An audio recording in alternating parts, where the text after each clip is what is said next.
Ever get caught up in those stories, where like normal everyday folks suddenly find themselves smack dab in the middle of something extraordinary? Oh, absolutely. It's like that classic fish out of water trope, but with an action-packed twist. Exactly. And that's kind of what we're diving into today, right here on the Action Hero podcast. We've got a couple of wild tales lined up, both about regular people bumping into, well, incredible power in the most unexpected places. What I find really interesting is how these stories sort of turn the whole hero thing on its head. We're not dealing with like Superman or Wonder Woman, people born with superpowers. These are just average Joes stumbling onto something legendary, something almost too crazy to believe. You hit the nail on the head. I mean, it makes you think, what really makes a hero anyway? Is it the powers they have or how they deal with them? Right. It forces us to look at what strength really means and how even the most like unstoppable force can have a weak spot. Kind of like, that whole Achilles heel thing. Oh, for sure. Speaking of which, our first story takes us straight into the trenches of World War II. Normandy, 1944. Picture this. A soldier, totally ordinary, suddenly becomes basically indestructible. Untouchable. Yeah, exactly. Then, we're going to shift gears, take a wild ride deep underground where some explorers run into a civilization so advanced they're wielding elemental forces, stuff we can barely even imagine. And while the action is definitely a huge draw, what really sticks with you is the deeper stuff. We're talking about the weight of power, the nature of vulnerability, and how different kinds of strength clash, sometimes with pretty intense consequences. Okay, so ready for some action. Always. All right, let's kick things off with our first story, Bulletproof Legend. Mhm.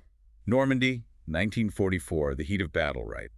Amidst the relentless pounding of machine guns, we meet Private A. Kelly, just another soldier, another guy caught in this whole mess of war. And that's precisely why what happens next is so jarring. During one brutal attack, like all hell is breaking loose, comrades falling all around him, but Kelly, Yeah. he's just untouched. Can you imagine? I mean, bullets flying everywhere, but they just seem to pass right through him. It's like something out of a myth, a total break from the brutal reality around him.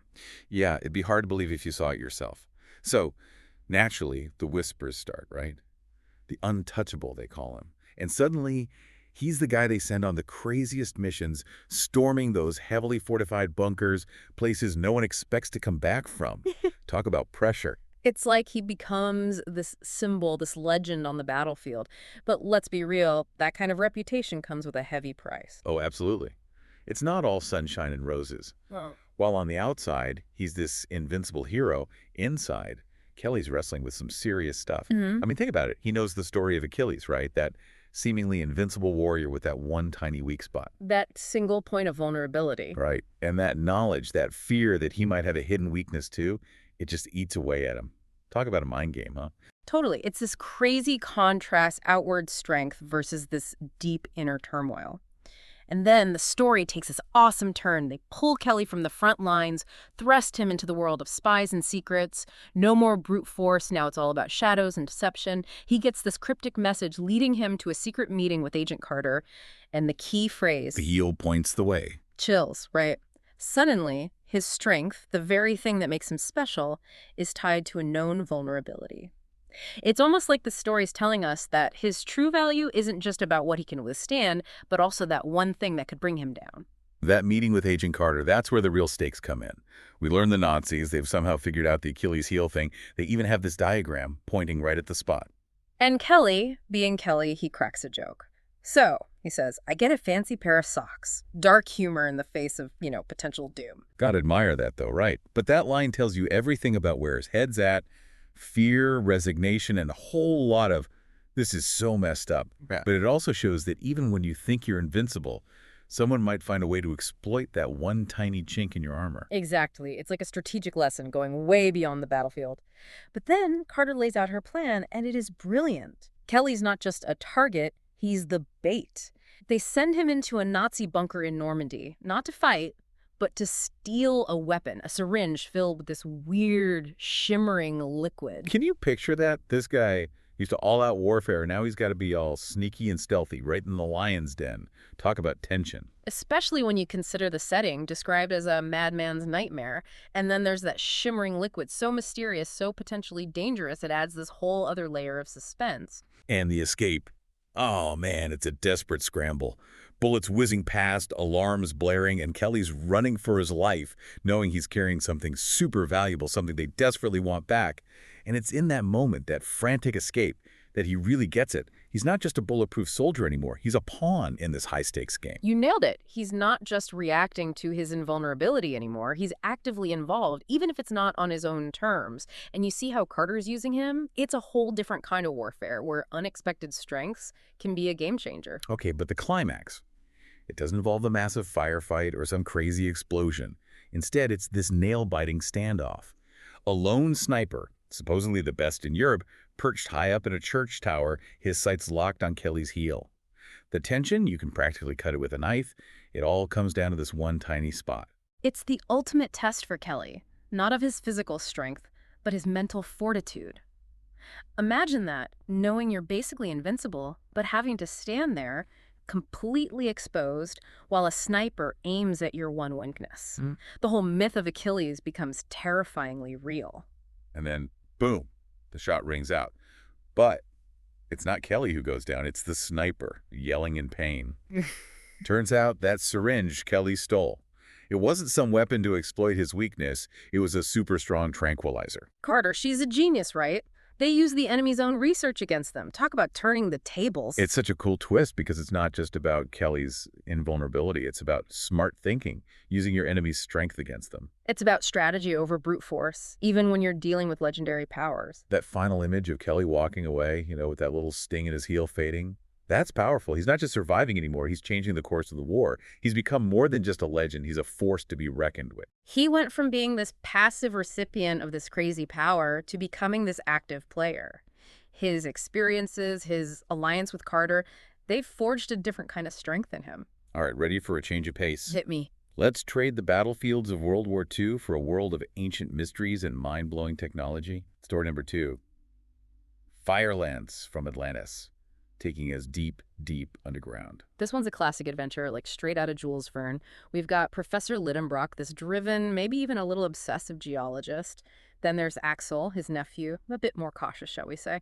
And of course, their guide, Grim, this stoic, no-nonsense type. They're descending into the earth, and right away it's clear this is not a walk in the park. It's hot, claustrophobic, the pressure's intense, not exactly a vacation spot. But the professor, he's loving it. Every weird rock formation, every ancient symbol they find, it just fuels his obsession with Atlantis. He's convinced they're on the right track. Meanwhile, Axel's dealing with a pounding headache and this growing sense of dread. Maybe that storm raging up above isn't helping? That contrast between the professor's almost fanatical excitement and Axel's apprehension, that's where the tension really starts to build. I mean, the very idea of a technologically advanced civilization thriving beneath the surface, it just blows your mind. It makes you question everything you thought you knew about history and, well, the world in general. And then they finally break through into this massive cavern, this hidden world. But it's not the natural wonder they expected. Instead, they find this incredible city built from gleaming metal with these pulsing lights running through it. It's like stumbling onto an alien world, except it's right here on Earth. It's beautiful, but also kind of eerie, like this ghost city filled with technology beyond anything we can comprehend. And just when you think it can't get any crazier, they meet the inhabitants, the Atlanteans. But not like mermaids or sea monsters, no. These are regal, human-like beings carrying these sleek rods that crackle with energy. And here are our explorers with their picks and hammers and a single black powder pistol. Talk about an uneven playing field. The way they describe the Atlanteans, tall, regal, dressed in these shimmering robes, it immediately gives you the sense of their advanced culture. And those weapons, those rods, it's like they've mastered some kind of elemental force, something that makes guns look like toys. A standoff, right. You can feel the tension. Even though they can't understand each other, it's pretty clear the Atlanteans want their weapons. The professor, always the scholar, he's like, okay, here you go. He sees the writing on the wall. But Grim, that tough-as-nails guide, he stands his ground, spear in hand. It's this simple act of defiance, like, I'm not going down without a fight. That moment, it says so much about human nature, that instinct to defend yourself, even when you're clearly outmatched. It's this primal kind of courage. And then the Atlanteans show them what they're dealing with. One of them, this woman with, fire in her eyes, points her rod at Grim's spear. There's no fire, no explosion, but the metal just melts instantly, turns into a puddle. Axel, he's stunned. That pistol he's carrying suddenly seems ridiculously useless. It's a brutal demonstration of power, the kind that leaves you speechless. It drives home just how far ahead these Atlanteans are. Their technology, it's like magic to our explorers. But then, Axel does something unexpected. He raises his pistol, aims it at them. A pointless gesture, right? Yeah, but it's that stubborn human spirit, that refusal to give up, even when the odds are stacked against you. And that's when nature steps in. This huge tremor shakes the whole cavern. The storm above, it's triggered something deep underground. Run! Axel shouts. And even the professor, he doesn't need to be told twice. Suddenly, those super advanced Atlanteans, they're scrambling, water's pouring in everywhere, and those energy weapons, so powerful against solid stuff, well, they're useless against a flood. It's such a cool twist. It shows that even the most advanced tech can be vulnerable to the raw power of nature. It's a chaotic escape, clawing their way through those flooded tunnels. They finally reach this giant underground sea, just clinging to a makeshift raft. And the professor, he starts talking about the Atlantean tech, proposing this new idea. Maybe it wasn't primarily a weapon, but more like a defense system, a way to harness the planet's energy for protection. It's an interesting take, right? It makes you think about the Atlanteans in a different light. Maybe they're not warmongers, but a civilization that's learned to live in harmony with their environment, using their tech to survive, not conquer. But Axel, he's still shaken. He's seen those energy rods in action, the raw power, and he can't help but wonder what would happen if they ever reached the surface. What if they got their hands on our technology, our weapons? That's the question that lingers, right? What happens when two civilizations collide, especially when one is so much more advanced? And what if they took our destructive tendencies and amplified them with their own knowledge? That's a scary thought. Two incredible stories, both dealing with this push and pull between power and vulnerability. One guy's practically invincible, but with this tiny weak spot. Then this whole civilization, masters of energy, brought down by a simple flood. It really gets you thinking about different kinds of strength and weakness. Exactly. Kelly's weakness was personal, a single point of failure. But the Atlanteans' weakness, that was systemic, a limitation built into their technology, which is more profound, which is more universal. I know, it's a fascinating question. It really is. So, which story resonated with you more? The bulletproof soldier or those elemental masters? And what do you think these stories say about power, strength, and vulnerability in our own world? Something to ponder, right? Yeah, absolutely. These stories, they might be action-packed and thrilling, but they tap into something deeper, something we all grapple with, our limits, our strengths, our weaknesses. They remind us that power isn't always about being unstoppable. It's about how you deal with the challenges, the vulnerabilities that come with it. Couldn't have said it better myself. Thanks for joining us for another awesome ride on the Action Hero podcast. If you're craving more tales of adventure and, well, a bit of carnage, make sure to rate us and follow us for more episodes.